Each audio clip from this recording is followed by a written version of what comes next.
কককিক্সের নাম কেন কককিক্স, এটা কিন্তু লেখা আছে দেখো। এই অস্থিটা দেখতে না, অস্থিটি দেখতে অনেকটা কোকিল, কোকিল মানে কি কোকো, কোকো কোকো মানে কি কোকিল, কোকিলের ঠোঁটের মতো, তাই এমন নামকরণ করা হয়েছে। কোকিলের ঠোঁটের মতো দেখতে এই অস্থি। এই যে এখানে দেখো এই অস্থিটা মনে হইতেছে কি কোকিলের ঠোঁট, এটা মনে হইতেছে কি কোকিলের ঠোঁট, তাহলে কোকিলের ঠোঁটের মতো দেখা এই অস্থিটার নাম হচ্ছে কি কককিক্স।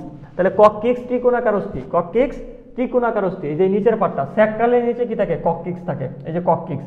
কককিক্স কিরকম ত্রিকোণাকার। আচ্ছা, চারটা হাড্ডি মিল্লা, কোনো কোনো বইয়ে লেখা আছে 3 থেকে 5টা, আলিম স্যারের বইয়ে দেখা লেখা আছে 3 থেকে 5টি হাড্ডি মিলে কককিক্সিয়াল অস্থি মিলে কককিক্স গঠন করে। তাহলে এখানে আমাদের আজমল স্যারের বইয়ে যেটা লেখা আছে এটা আমরা পড়বো 4টি কশেরুকা মিলে, কোনো কোনো বইয়ে লেখা আছে 3 থেকে 5টি কশেরুকা মিলে। এটা লাগবে না, ওটা লাগবে না, তুমি এটাই ধরো 4টি কশেরুকা মিলে হ্যাঁ একটা বৃহদাকার ত্রিভুজ আকৃতির, যে একটু আগে বলছি এটা কি ত্রিভুজের মতো, ত্রিভুজ আকৃতির যে অস্থিখণ্ড গঠন করে তাকে বলা হয় কককিক্স। আর যদি তোমাকে প্রশ্ন করে কয়টা একীভূত হয়েছে, 4টা একীভূত হয়েছে।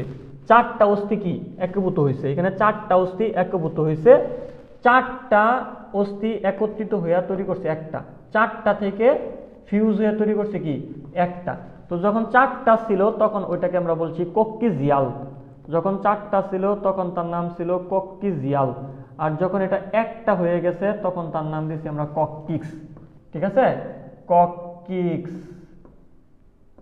কককিক্স, কককিক্স, ঠিক আছে, এটার নাম হয়েছে কককিক্স। একটা কককিক্স আর কককিজিয়াল ছিল কয়টা, 4টা। এখন কেন এটার নাম এমন হয়েছে এটা কিন্তু আমরা বলছি, এটা ত্রিকোণাকার অস্থি এন্ড কোকিলের মতো, কোকিল মানে কোকো, এই যে কোকো মানে কোকিল, কোকোর মতো দেখতে, তার ঠোঁটের মতো দেখতে, জন্য তার নাম হচ্ছে কককিক্স।